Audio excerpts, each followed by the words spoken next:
Howdy, folks. Today we're going to learn how to shoot some of the greatest artists in the world in one of the finest concert venues on the planet, right after this.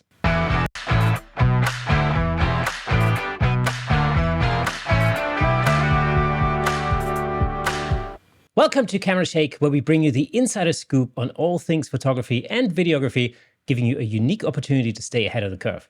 We've spent literally hundreds of hours interviewing some of the most renowned photographers of our time, giving you access to knowledge and expertise that's not available anywhere else. As always, I'm your host, Kirsten Nuts, and if you enjoy this content, consider lending your support on buymeacoffee.com/camerashake to help us create more exciting episodes for you. Your support really does mean the world to us. But without further ado, let's give it up for today's special guest, one of the most incredible concert and live music photographers of our time, the in-house photographer of the Royal Albert Hall in London, and a photographer who has shot more top artists than I can count, and the author of the book Ed Sheeran Memories We've Made. Give it up for the one and only Christie Goodwin. Christie, how are you? Hey! Nice intro. You're welcome. When I was looking at it, camera shake, it's a bit of a double entendre because you don't want your camera to shake really like that. Exactly. That's exactly why people should be listening to the Camera Shake podcast. So we teach them all about how to not shake your camera. Yeah. Christie, it's amazing to have you on the show. And I tell you what, this is actually, this goes back to an introduction that a mutual friend of ours made, Steve Brazel. I was talking to him, and we were talking about the Albert Hall, and I was telling him that I've shot the Albert Hall several times. And he says to me, "Oh, you must know Christie. Because she has shot the Albert Hall, hundreds of times, and her images are all over the Albert Hall. So I know that place now. I know that place relatively well, and of course, I've seen your work on the walls of the Albert Hall. Yeah, I know. In every nook cranny. Yeah, I've lost count. I think I'm at 386 now. Shows that I've shot there. So. Wow. Starting to count. I love it there because, of course, it's comfortable for me because I know the place inside out. I know how to quickly get from A to where I want to be. I know the people as well, who work there. I'm basically a piece of the furniture now, which it makes comfortable to shoot. You don't have to show your accreditation or explain what you're doing. I just, roam around and do what I have to do. And of course, it takes a little while to actually get familiar with the place itself. So for those listeners of yours who don't know what the Royal Albert Hall is, I don't think there's anybody on the planet doesn't know what the Royal Albert Hall is. So the Royal Albert Hall is one of those, probably one of the, if not the most iconic concert venue on the planet. It's been around for over 150 years now. It's unusual in a sense that it's an oval shape. It's basically round. And I remember the first time I shot the Albert Hall, I can't tell you how lost I got in that place. It was the most bizarre thing. What was that like for you? Same here. I remember the first show was kind of a rock show I had to shoot for the Albert Hall. And I kept running around in circles, and every time I thought, I want to get there, and I could see where I wanted to be, but I never got there. So I kept running around, and in the end, I guess I just gave up. I just shot what I could. But it's so simple, but when you enter there the first time, it's very complicated. And I also see it when the audience comes, and you see the same people passing by with their ticket, and they're still looking for the door, because everything has a different name. This part is called the doors, and then you have the rows, and it's very confusing if you don't quite know where to go. But now I really know basically inside out. I remember the first time I shot a concert in there, and I shot all the concerts I've shot in there were classical concerts, so choir performances and orchestral performances, but. I remember the first time I was in there, it was just the most bizarre thing. First of all, you walk along the corridor and all of a sudden you find yourself in the same place that you just came from. You just go, what is going on here? Exactly. That's what happens all the time. It's also, I think, for quiet concerts, it can be very tricky to shoot there because the crowd is really used to quietness. It's all about the sound. I once shot a gig there, which was like dead quiet, and there was no music. It was just somebody talking, and all I could do is wait for the applause, and then I could shoot. Otherwise, I could. And I have my camera always on silent in the Albert Hall, but I couldn't. I just couldn't. Every time I did a click, people were like looking up. So I had just every time applause, I could shoot a bit. It was so weird. It's also, I think sometimes people are mistaken. It's a very difficult hole to shoot because of the oval. There are no straight lines. There's nothing you can anchor yourself.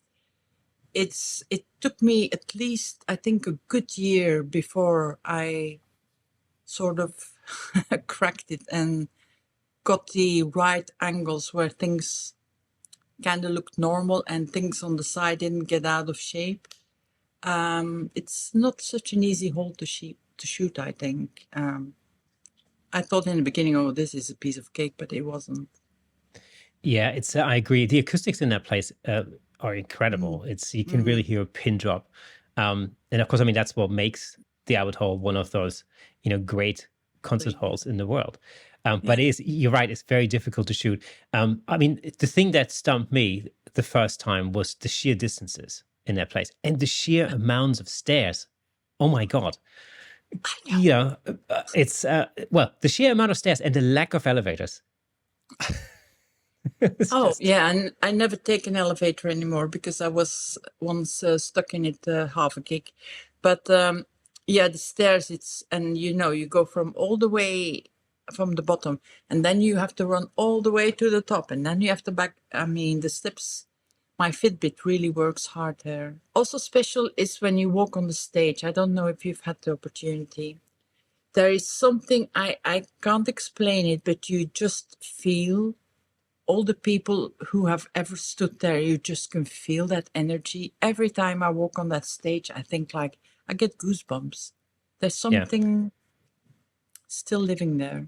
Oh, absolutely. It's one of these things. I grew up in the south of Germany, and you know, you sort of if you're into music and you like music, and especially live music, you know about the Albert Hall and you've seen it loads of times on TV, and you've watched your favorite artists perform there, your favorite band, their iconic performances like the Beatles, for example, and all the comments about rattling the jewelry and all that kind of stuff. So it's got all of that history. Yeah.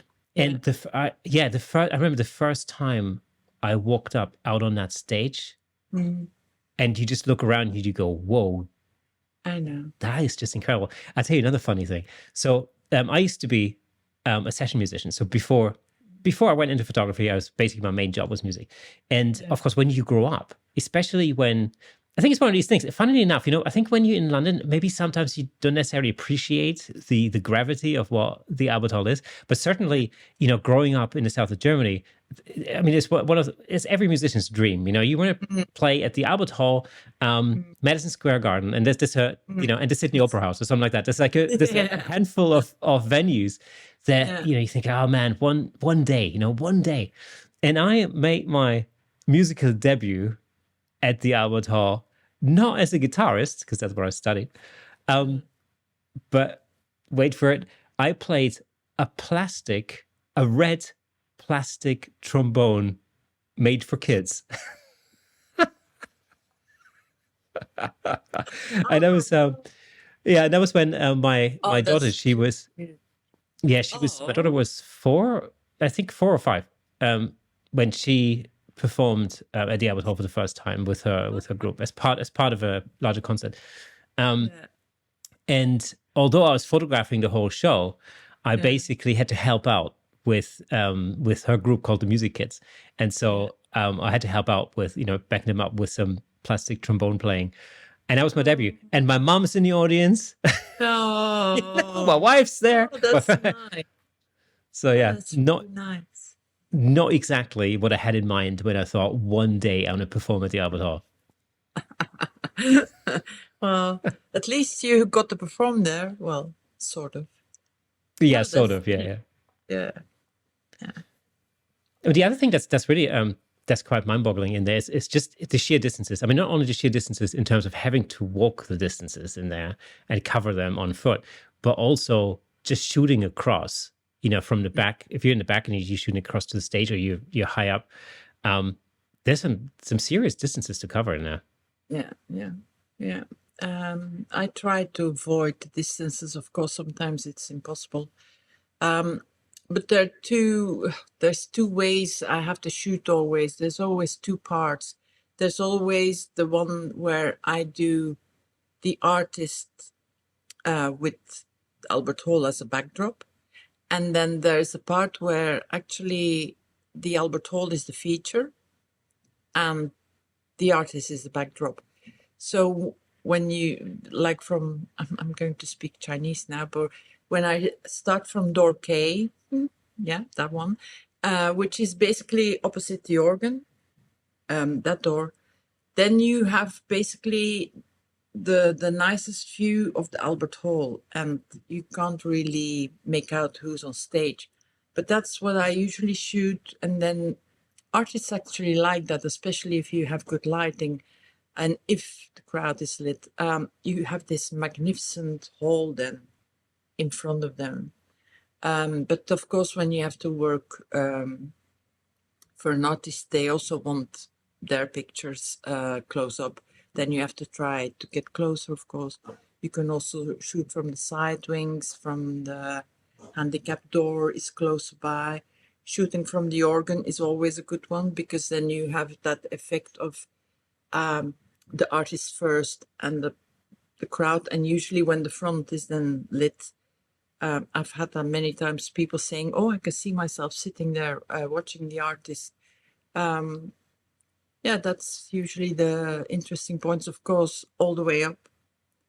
When you shoot down like that. But then the hall really has to be well lit, because otherwise it's just a dark pocket. But that's also a very nice picture. Yeah. Yeah, So there's a fantastic ceiling. That's a real feature in the Albert Hall. yeah, And it and looks amazing when it's lit well. It looks amazing. when it's lit well, and then you make the combination of like basically shooting those mushrooms if they're lit well, and then down like that with then you have the lights here from the galleries, and then the lit. Usually there's then a difference between the color of light there and there. You can really make like a painting like picture then. Yeah, that's what we try, but yeah, you need light. That's the key there. Yeah, it's again, and I shared that experience in there. I've had some shows that I photographed that were amazingly lit, and it was incredible. And then I had some shows that were really dark. Where everything kind of falls in just on the stage, and virtually Yeah, almost nothing, none of the rest of the hall is actually lit. And then it's difficult. It's much more tricky. I know, and I sometimes find that such a shame. Also, you have often bands who come, and I understand that, of course, because they're on a tour, and every city they play, it's the same setup they do. But they cover the beautiful organ. Why do you play in the Albert Hall and cover that, what is the attraction point of the Albert Hall? Or you put her in the dark. Why are you playing in the Albert Hall? I mean, sometimes I wonder if it's well thought through or if it's on purpose, but it's such a shame. It's sometimes such a waste that you just can focus on that little. I see that then as a little frame, of course, the stage only. It's a shame sometimes, but yeah.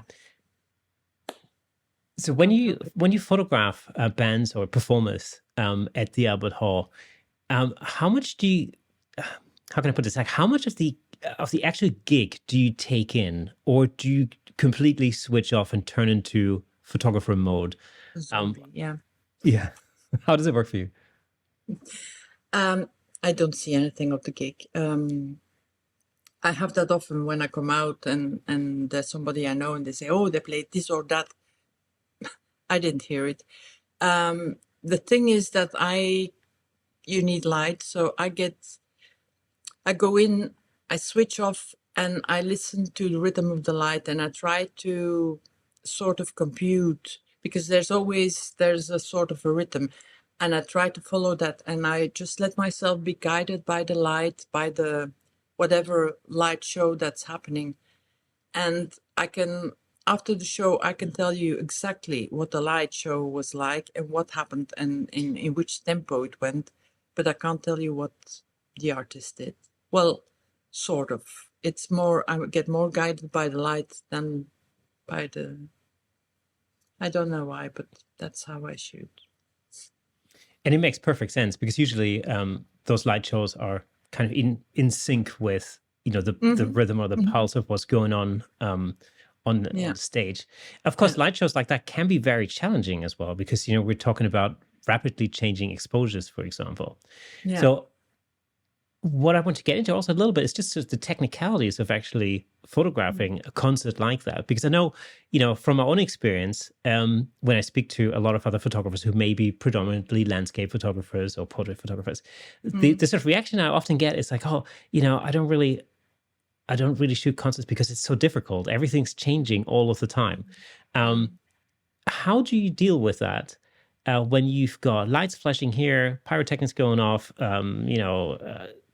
how do you deal with that purely from a camera setup point of view? Yeah. Well, I always get very nervous when they talk about technical stuff because I can't really explain it. I don't think that I have a book that you can follow the steps. It's intuition, I think, and it's listening to the light show. Now, I learned photography before digital, so analog, and I learned about light, and we actually in school had to learn to measure light with our eyes, also with a light meter, but mostly with our eyes. And we got sometimes tested saying like, what density is it now? What do you think it's now? And so I've got this little computer in my head. That's already an advantage, of course. And that's why I think it's so important for me to understand the light show, because that I compute that, but I don't compute that thinking. It's like an automatic thing that happens here. And I just get guided by the light. And yes, I have to work very fast, and I immediately can feel it's basically after the first few beats, you sort of know the rhythm that the light is going to go, the strength of the beams and whatever. And yes, every song it changes, but there is a sort of every light architect, as they call themselves, have this distinct way of doing that. In that first song, you already know what the rest is going to be like. And then I know exactly what aperture I'm like. For instance, if there's a lot of people on stage, of course, I up my aperture because I want to get everybody crisp. But after that, it's just rolling my speed, and it the minute something, and I don't think about it, and I cannot say what speed I'm shooting at. It's automatic. It's like I go this way, that way, and I get it. And it's very hard to explain because it all happens in here. And a lot of it is just intuition. It's one of the most difficult things for me. I remember when I first started shooting concerts. So just for context, like I said, I used to be a musician, and my first sort of foray into photography was really I just basically stepped off of the stage and started photographing what was going on stage. So it's relatively, in that respect, it was relatively straightforward. But I remember, when I first got into the slightly more technical side of things, and I dealt with the exposure triangle and everything else. Like I thought, how do you control these three aspects this fast in a situation like that? And it's just like you mentioned. You mentioned you're controlling your speed, and that's actually something I grew to learn. Also, was that if I make the shutter speed the main aspect of what I can change with my thumb on the thumb wheel, basically, Mm-hmm. then I can Mm-hmm. very quickly change the Yeah. exposure just with a Yeah. flick of my thumb. Yeah. And Yeah. that's the key to me. And it was I remember speaking to David Berkman at one point. We were talking about the technical aspects, and he goes like, "Oh yeah, that's what I do." And I'm like, "Oh right, okay, excellent." So I haven't screwed that one up. Yeah. Yeah, I So think that's the most the easiest way to go forward. I don't of it. It can happen that I change my aperture midway, but it's not something that you just that goes too fast to continuously rely on that. So the only thing that you can actually very quickly change is your speed, and that's what I do. And sometimes when it goes very fast, I do get the hit on the very light when I close it completely down, and then I know it's going to get dark again. So I'm already rolling before it gets dark. It's just this finger goes very fast. yeah. It's like it's a little dance on the back of Yeah, the yeah, camera. But again, the advantage being that you're only really controlling or you're only changing one aspect of the exposure triangle, and that allows you to react quickly yeah, and react to the changing lighting conditions. That's really key. yeah, yeah, yeah. Hey, let me just jump in real quick to tell you about the amazing sponsor of this episode, Platypod. Platypod offers innovative camera support systems designed to unleash your creativity. With their stable, versatile, and portable solutions, you can capture stunning shots like never before. And I'm not just saying that. As the host of the Camera Shake podcast, I can personally vouch for Platypod's incredible products. They've become an integral part of the show. In fact, I'm surrounded by various Platypod products holding up lights, cameras, microphones, and so on. It's really helped to transform the way I make the show and the way I shoot at home, in the studio, and on location. But don't just take my word for it. Explore Platypod's website at www.platypod.com to discover their range of products, including the Platypod Extreme, Platypod tripod heads, and the brand new handle, of course. Make sure to follow Platypod on Instagram and Facebook at Platypod Tripods for exclusive updates, tips, and giveaways. By choosing Platypod, you're not only investing in your photography, but you're also supporting the Camera Shake Photography Podcast. Thanks again to Platypod, our amazing sponsor. Platypod, where innovation never sleeps. What was your journey into concert photography? Like, how did you get into concert photography in the first place? Well, by accident, really, because I started out as a fashion photographer, did that for 2 years. Then shot more like editorial stuff and like for magazines and newspapers. And but I always shot everything. So I had a friend who was in a band, and I went to shoot them when they were performing, and I gave them the pictures. And unbeknownst to me, he sent those pictures that I had taken of that band through to the manager of Status Quo. And so one day I got a phone call, and this person on the phone said, he's the manager of Status Quo and he want to hire me. And I didn't believe, I thought somebody was playing a prank on me, so I put the phone down. But then I found out it was really the manager of Status Quo, and he really wanted to hire me, so I had to grovel my way back there. So he hired me, and almost 20 years later, I'm still working with them. But they gave me basically my first break. I had no clue whatsoever what I was supposed to do. It was really being thrown into the deep end. I arrived there. I remember there was a festival in Holland.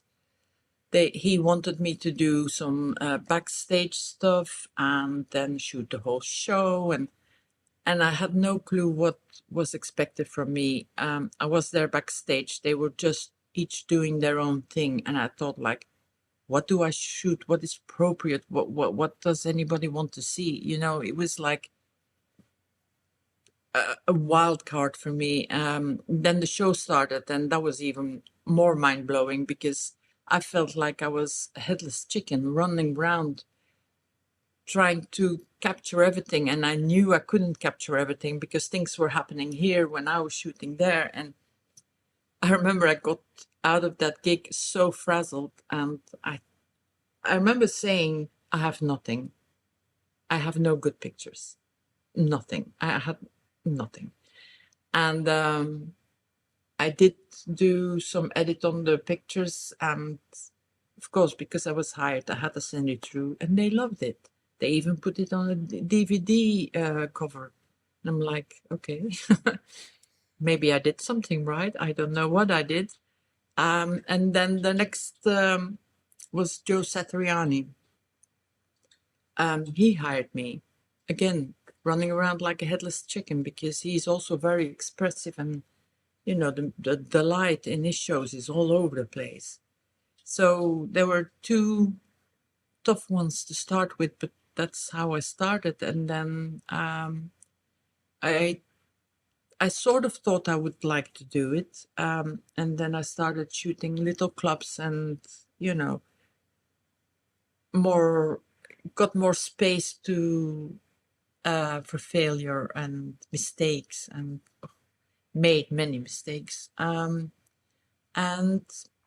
built slowly my way up, and then one day I found myself shooting Taylor Swift, Katy Perry, Usher, and like, how did I get here?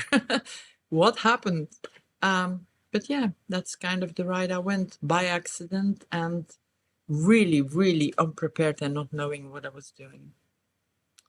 And you mentioned Taylor Swift. I mean, Taylor Swift. Your Taylor Swift image is one of the most iconic images I think that I've ever seen. I know it's a Katy Perry image I'm talking about. Katy Perry, Yes. her firework. Oof, yeah. Yeah. That I was always confuse both of them for some reason. I don't know yeah. what that is. That was a very tough one because that was in Belfast. That was the beginning of her prismatic tour. And I had seen with the set designer, so she was going to go from the B stage, walk around front stage, and then there was supposed to be pyros, which was like fireworks because she's singing fireworks. But it was made in Italy, those pyros, and they didn't arrive until just early afternoon of the gig. So we had done everything had been, we had done a week of rehearsals. I knew exactly what was happening, but I had no idea what the pyros was going to be. So basically I had to guess the strength of the light of the pyros to get that right. And also I had seen, because the set designer had like a sort of a clip where he simulated what it would be like. So I knew that every time she said fireworks, every time on the fire, the pyros would go off. So when she walked down the thing, I was singing along with her, but really loud. I think I was even louder than her because I didn't want to miss that fire, of course. So there I am with my camera singing out loud in between the crowd. And I'm never really phased or scared or nervous, but that I knew that was the picture they wanted to send out to all media. That was the picture. They kept saying that, that's the picture we want. And I thought, if I fuck that up, I mean, that's the end of my career. That's, and I kept singing fireworks. And so at the moment I'm singing along with her. And even before the fireworks, I click and I do 4 clicks. And at that time, she has turned her head back because she hadn't seen those pyros either. And she was curious what that looked like. So instead of singing front, which was supposed to happen, she turned her head and she had her back to the crowd. So I had no pictures anymore. So I had 4 clicks, I had 4 frames, and that was it. And that was the longest walk from the pit to backstage to go and see what I had. Oh my God. Because I had no idea. I had no idea if the light of the pyros had bled everything out. And it was, but I had it by luck. It's sheer luck, pure luck. It was sharp, lucky. It was not overlit. And I didn't edit anything. I just sent it out like that. But that was. I think sometimes when you're shooting in those extreme environments, you do need a good dose of luck. Sometimes, Oh, totally.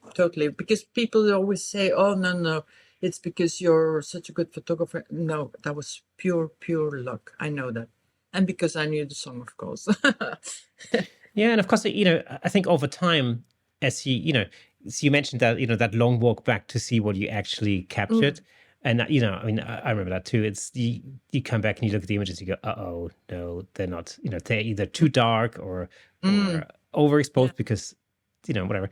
And yeah, every time that happens, I always take that as a learning experience because you just you learn from that and you kind of go, okay, well, this has happened because that happened, and that all of that experience then builds up the next time you're in a similar situation. yeah. And I'm thinking, like, for instance, what I find very difficult to shoot is very small clubs, like very Mm, small pubs, as we call them here in the UK, or pub gigs. They're usually terribly lit, yeah, and very often they're lit with like LED panels, and yeah, it's yeah, usually red and purple or something like yeah, yeah. that. And Totally screws with the skin tone. Yeah, there's no there's no pit, pit. and there's beer next to your camera, Yeah. swinging, and you could see that coming closer and closer. And sometimes people say, "Oh, take a picture of me," and they pull you around. I know, but I think that's the best school because you just said, when you have fucked up your picture, you learn from it. Yes, when you shoot in, you know, it's not lesser famous people, but just people who are starting out as well. You have room to make mistakes. If you make mistakes with people like Katy Perry or Taylor Swift, you're done. That's done. Mm. You don't have room for mistakes there. It's and that world is so little that your name will be immediately on a blacklist. But when you play in clubs, and I've done it like for at least 10 years, you have room to make mistakes, and that's where you learn the most, of course. And they're also the most difficult situations because, like you said, it's underlit, and you're standing next to beer, and everything is happening at the same time. But that's the best learned school. And I think everybody who wants to get into music photography, just get your feet wet in local clubs, pubs, whatever, and make those mistakes to learn from. Because once you get, everybody wants to shoot top act, and I understand that. I understand the lure of shooting your idols, but you don't have room for mistakes anymore. Then you really have to know what you do, actually. Yeah, the pressure is certainly on when it comes to Oh that. yeah, yeah, yeah, Now, your portfolio, and I mentioned it in the intro, your portfolio is, I mean, it reads like an incredible list of, the most famous artists you could possibly imagine. Um, is there a particular performance or artist that stands out for you as sort of as a memorable or challenging shoot for you? No, because I think every artist I've had the pleasure of working with has contributed something special to my whole experience. Sometimes it can be because of the personality of the people, sometimes it can be because of the show, sometimes it can be because of the crew around them that I became friends with the crew. Every artist has brought something special. There was one gig though, that was, I can't remember in which year, Heart, which was a band that I used to listen to when I was young. And they hired me to do the stills for their DVD, which was shot at the Albert Hall. And that was, for me, a pinch me moment. I remember I stood, the two sisters were standing ready to go on stage. And I was there with my camera taking pictures. And they both turned to me and they said, "Yes, we're doing it. We're playing the Albert Hall." And they said it to me in my camera. And for a minute, I thought, like, huh, look at me. I used to listen in my little room to their records. And now they're excited about playing here in the Albert Hall, and I'm part of it. And I thought, huh, how did I get here? And that was a very nice moment. That was like sort of, it snapped me out of the because for me, everything is, I'm very much on the job. It's not that I don't enjoy it, but I'm very serious about my job, and it's all, I don't fool around. But there was a moment that I actually broke that wall. For a minute, I put my camera down and I just looked them walking out. Instead of taking pictures, saw them walking out into the spotlights, and I thought, huh, here I am. So maybe that was a very special moment for me. Yeah. Do you do a lot of research into the artist, like into their music, before you shoot them, or?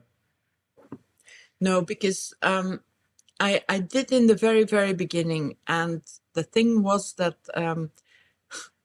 I would look up, sometimes they do a tour and they've been in other cities, and I would look what they had shot in other cities.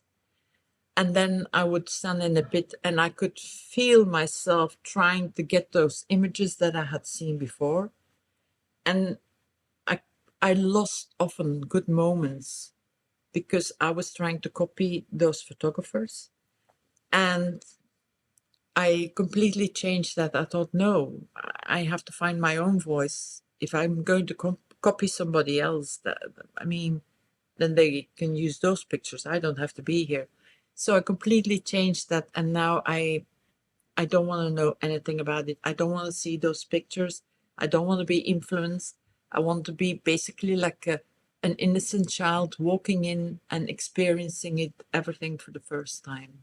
And I feel that's the best way I can work. And then it's also authentic. I dare to shoot things that maybe are a bit different, but that's because how I see it and not because how I've seen somebody else see it. So yeah, never research. And you mentioned earlier, that there's sort of an expectation to get a particular. Do you get a shot list from the artist beforehand, or how does that normally work? Oh no, I've actually been very lucky in that. Usually, clients who hire me, they say, "You just do your thing," and that's the best, of course.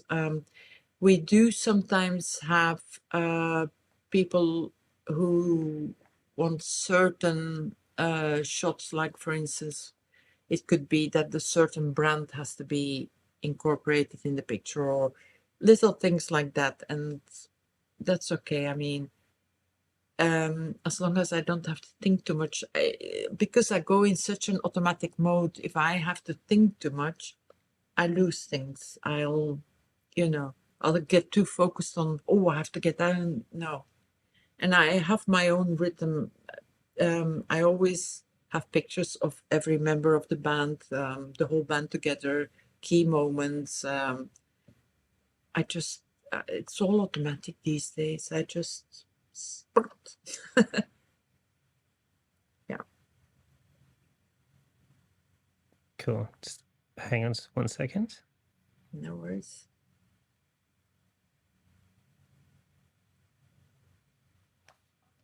Okay, cool. Sorry, just had to deal with a slight technical issue here, but it's cool. I'm just going to cut this out at the end. No problem. Let me just make a note of the time there. 37. Okay. Cool.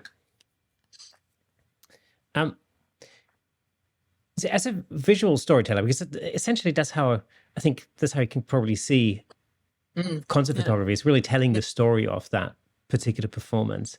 Yeah. How do you capture the energy and the sort of the feeling of that performance visually? It's very okay. There's two ways that you can look at the performance. You can just see with your eyes, or you can feel and see with your eyes. And I think that the feeling is very important as well, because once those artists come on stage, there's a certain energy.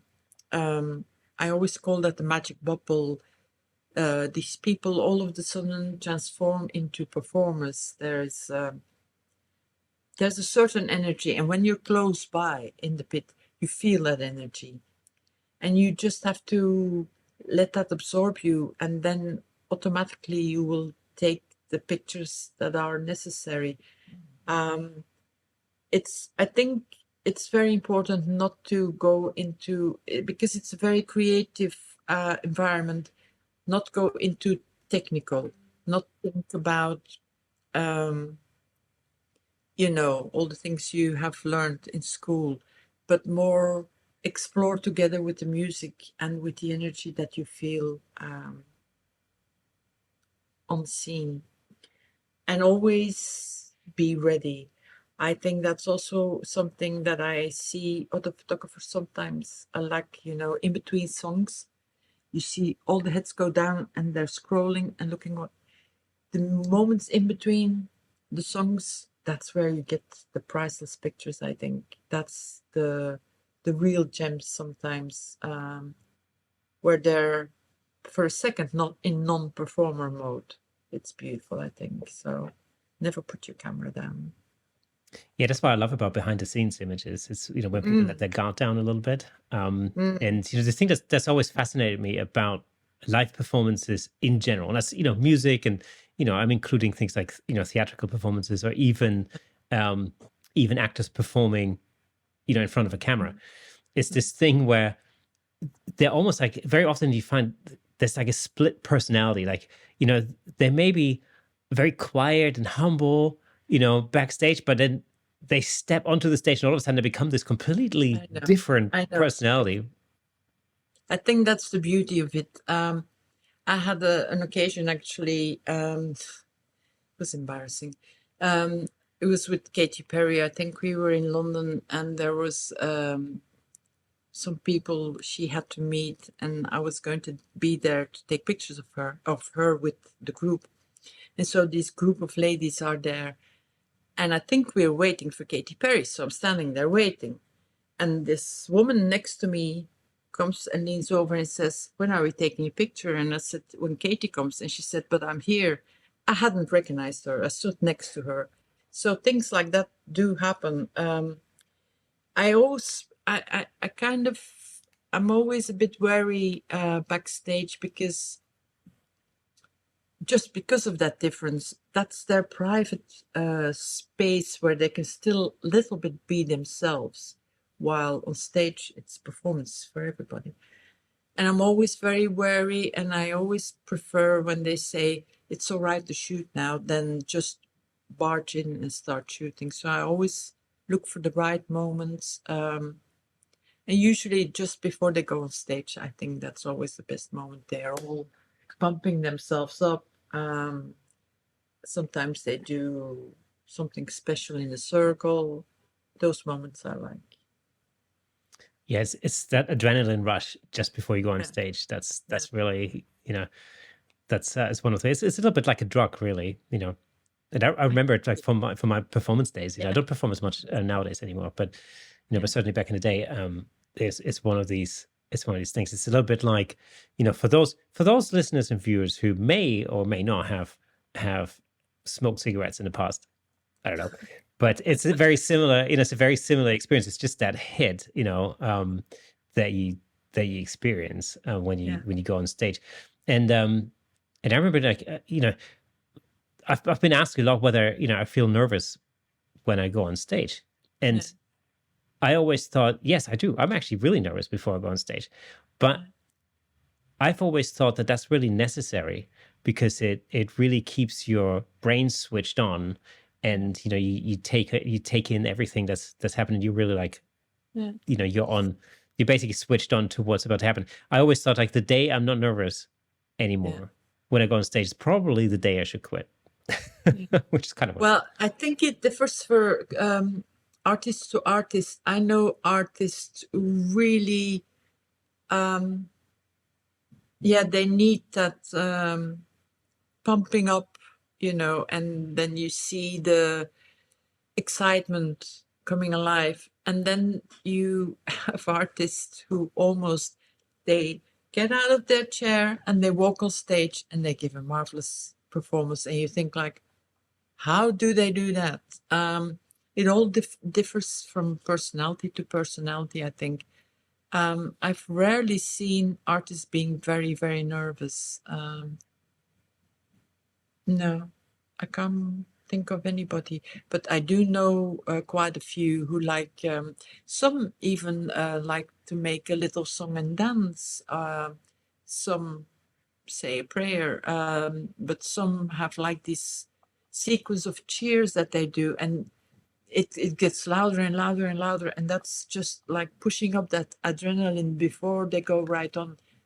Some do that, but yeah, like I said, some just like walk on like nothing's happening. I'm going to the shop and now I'm going to perform. It's I've strange. always, yeah, I've always liked a little ritual, before I go on Yeah, stage. It yeah, certainly helps just to, yeah, just to kind of just to make that break. yeah, Yeah, it's I've always found that funny, when you have somebody come off stage after an amazing performance, and just come off stage and go like, okay, well, pizza, anyone? yeah, It's like, okay, how do you yeah. just switch that off? Yeah. When they come off stage, it also depends a lot on the crowd. If the crowd is really into it, they come off stage and they're buzzing. And when the crowd is like quiet and, then it's a whole different situation. Then it's like pizza anyone. It really depends on the crowd, I think. The crowd really feeds the artist. Yeah, absolutely. Yeah, it's that sort of energy exchange. I think Yeah, it yeah, goes both ways, of course. If yeah, if the artist, or if the performance is sort of lackluster, then that has an immediate impact on the way that the crowd responds. yeah, And of course, it's sort of a feedback system. If you're performing and you can see the crowd's not really into it, then yeah, that puts sort of a dampener on your own performance, and yeah, so yeah, yeah, it's like it's like a cycle. It just carries on yeah, like that. And yeah, likewise, it can work the other way too. I certainly remember like days where I didn't really feel like it, or something had happened, my mind wasn't in it, and yeah, and you walk out on stage and the crowd's just there and they're with you all the yeah, way, and that then you feed that, that feeds your own energy, and so again yeah. it turns into this loop. um Yeah, that's actually very true because I've had artists who just before they go, they've been unwell the whole day and they just, they have to go and do it. And then the crowd is wild and that just, you know, you can't tell they were unwell all day. They just like all over the place, full of life, like giving the best gig ever. Um, it's fascinating, really. I think that what happens there on stage, it's just magical. It's fascinating. And it's the whole combination of the performer, the audience, and the music and the lines. yeah, and the venue, to an extent as well. Yeah, yeah, yeah. It was great. So in the Albert Hall, when you're photographing a band or an artist, where are you typically in relation to the stage? Are you in the pit right in front of the stage, or do you move around a lot? Oh, I move around all over the place. If I work for an artist, I will usually start in the pit. I will shoot from, when you go out of the pit, that door as well, because then you have sort of the stage and a bit of the crowd that's sitting there, which is nice. And then I do my tour around, usually the I'm good. The M door, the K door, the J door. Then I go all the way upstairs. I always do that one. Then I shoot one from the stage as well. Then I shoot from the organ. So basically, yeah, I do a lot of steps. I usually am over my 10,000 steps when I shoot the kata. Yeah. I'll tell you a funny story. So the first time I shot the Albert Hall, I woke up the next morning and I literally couldn't feel my legs. I mean, it was, and so, and then the following year, when I got to shoot the Albert Hall again, I thought, right, okay, I'm going to train for this. So I literally went to the gym for 3 months beforehand. And of course now, now I sort of, I know the venue much better now. And so it's, I kind of know what and how to do it, and also what kind Yeah. of shoes to wear is the other thing. Yeah. That made a huge difference. But yeah, the first time it was such a, oh my God. I mean, I remember waking up and literally not being able to feel my legs. I'm thinking, oh God. Ah, yeah. Yeah. I know that. Yeah, and especially often I know it because you do so much and you go downstairs and then the stairs up like that and then you're on that floor and sometimes I don't know why I do that. I think I'm a bit of I like to punish myself. Then I think towards the end, oh, maybe I should go upstairs again. And then the first time I run upstairs, and then the second time I do that, by the end I get to the top, I'm like, I shouldn't have done that. And then I go down again. One of my favorite places in the Albert Hall is actually the underground garage. Beautiful, isn't it? It's incredible. I know. I know it's so few people know about that. It's Yeah. beautiful. I love it there. It's a very cool place. It's for, again, just to describe what it's like. It's basically all the walls are covered in like wall paintings, like murals of famous artists. I think I can't remember, I think Bob Dylan's in there, Jimi Hendrix, if I Yeah. remember correctly. Yeah. But it's amazing when you drive in and you're greeted by that. It just makes for a really creative environment straight away. Yeah. And then you've got trash cans all over the place. Yeah, I Like have building materials and all sorts of crap. Yeah. And then these amazing wall paintings, and then again, this is one of my favorite places now. When you walk through from the underground garage to the whatever you call it, the cargo lift, basically. Oh yeah. You walk through some like little tunnels, basically, Yeah. and you can see like the original brickwork. Like 150-year-old bricks. Yeah. And it really kind of puts you in touch with the building. I find it really, really fascinating. Yeah.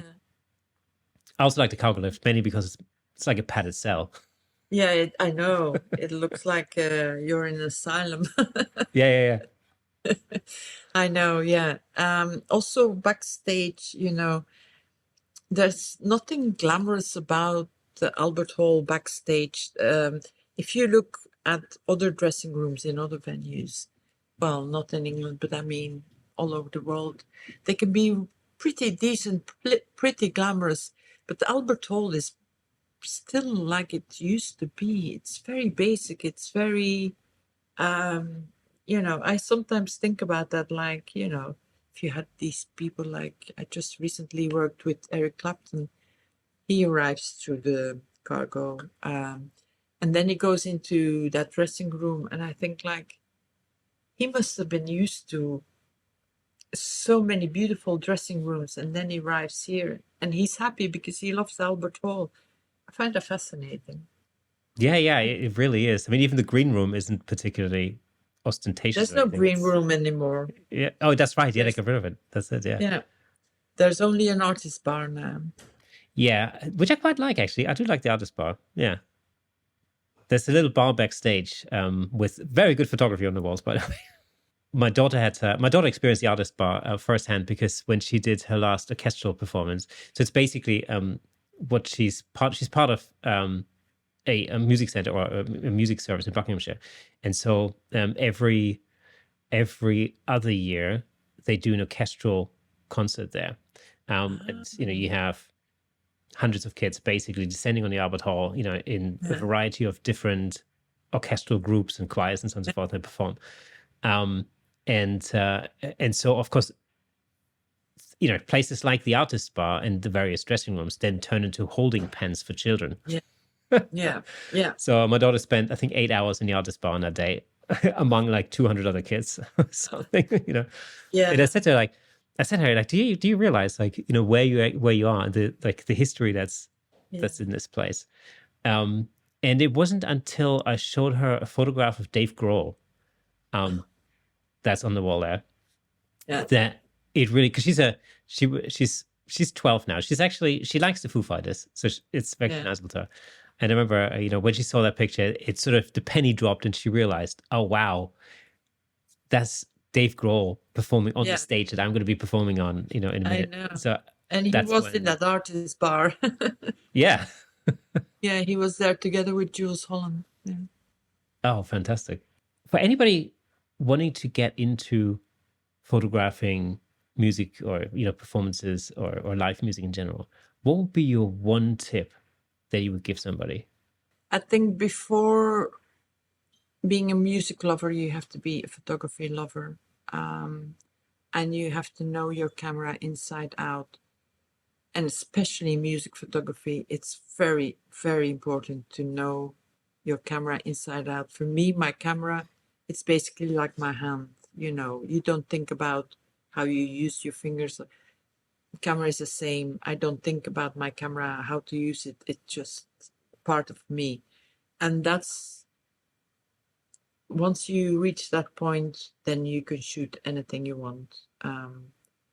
I think that's very important. But I also think it's very important because I know a lot of people are fascinated by the music industry and by performances and being close up of their idols and all that. I think you have to have a real love for photography before you have a love for music, because otherwise you won't live long. You Yeah. won't keep up with it. Yeah. So technology obviously has changed over the last sort of 10 years quite dramatically. I'm thinking, we've moved from DSLRs to mirrorless technology. How's that changed the way you do your job, or has it? Mm. Um, I still shoot with I tried mirrorless, but it still doesn't do what I want. Like I said earlier, I've come from analog, and that was already a very big bridge for me to cross to go to digital. I still, because I shot longer analog than I've shot digital, I still think analog. And when I take pictures, I, although I know I don't have to shoot only 24 because that's all that's on the roll, I know I can keep shooting. I still think like that. I still think analog when I'm shooting. And that's why I think I need to stick with my DLSR, because that's the closest to what analog does. Also, all the little gadgets that on the camera are wasted on me. All I need is my aperture, my ISO, my speed, um, and my autofocus. All the rest is, I guess I'm still old school. I'll never what change. what do you think is what is mirrorless technology lacking for you in particular? Um, well, I I shot with the mirrorless for a little over a year, and it just, first of all, it didn't frame the way I saw pictures, while my DLSR does do that. So there was like there was a, it was not much, but there was a difference in between that. I don't think they was as sharp either. I also thought manipulating light with the mirrorless was much, much tougher than what I do with my DLSR. Yeah, there were too many little, and I know probably if I would have stuck out it, and oh, it's so much lighter to carry around, so it would have been a blessing. But no, I just didn't feel comfortable with it. Who knows? Well, I sort of, I kind of feel with you there actually, because I shot for the longest time. I shot an Nikon D750 for a very long time, um, probably for the best part of 10 years, ever since it came out, which must have been about 8, 9, 10 years ago or something. Mm-hmm. And I really love that camera. It's by contemporary standards relatively basic, but I really love the way that the sensor rendered the images, and I found them really flexible. Also in editing, for example, I managed to get some really great results of that. And switching to this latest mirrorless version of Nikon cameras, I found that there was a real learning curve. Mm. you know. Yeah, I that's the thing. I thought I have to see this through, and maybe it will give that click, that I need. But it just came out always a little bit short for me. It was like I was missing one finger. It just didn't do the full range that I wanted, all the things that I need. I like my camera to do what I want and what I see, and not have its own mind. Yeah, it's a real balance between like there were a number of features on on Nikon's Z system that I really enjoyed. The eye autofocus was great. I mean, the autofocus performance in low light is so much faster than on a D750, and and therefore Yeah, actually much more fun to yeah, shoot with. yeah. But there are some other shortcomings for sure. Yeah, it's not quite as easy a transition as you might think. No, no, no. It's good. I think it's good, like for a fun camera, if you just, travel or whatever. Then it's very practical because it's light and it's much more evolved than a compact camera or a bridge camera or whatever you use. But like for really professional pictures, no, it's not there It's yet. also in the studio, for instance, where you're not worrying about changing lighting conditions. Everything's dialed Mm. in. I think for me, the mirrorless system works really Oh, yeah, well, yeah. Of mainly course. because it's the demands are not as heavy on the camera Yeah, itself. You're yeah, dialing everything in, yeah, you're controlling the yeah, lighting, and there are some advantages in terms of connectivity, for instance, with the way it connects to the computer and all that kind of yeah, stuff. yeah. That's really useful. But yeah, in a situation like I'm actually trying to think, have I shot that Z system at an event? I can't remember. Maybe not. But in a situation like an event or or obviously live music, it's a very different kettle of fish, and I think it's important to really be in tune with the tool that you're using to create Yeah. your photography. Very important. Well, I did it for a while, because I really wanted to push through with it and see through. And after the first song, I would change back to my old one. And then the next show, try one again, up first song, next back to my old one. It just didn't feel right. It just didn't feel good. How do you think the music industry has changed, and with that, how have the demands on you changed within that? Um, well, I think the music industry has become very corporate. It's a very corporate environment. It has very little. The creative part has become much smaller. It's all about contracts. It's all about protecting the artist. It's all about facts and figures and sales and very corporate. The times where people just made music and um, just went out and played, and those days are gone. It's all strategically. There's a marketing team. There's a whole apparatus working around them, and it. I think it's the little bit. It stumps the creativity, and I don't know for sure, but I do feel that some artists can't really do what they would like to do because they have to fit into that corporate structure. So whether it's good or bad, I don't know, but that's just a change that I've seen over the past 10, 15 years, maybe. Very corporate. Yeah. Um, so finally, one thing I want to just very quickly talk to you about is your book, Ed Sheeran. How did that come together? Um, well, it was actually his dad. I went for lunch at his dad's house, and they said it just came up like, oh, you've been shooting Ed for 10 years. Well, that's quite a timeline. There must be quite a lot of pictures.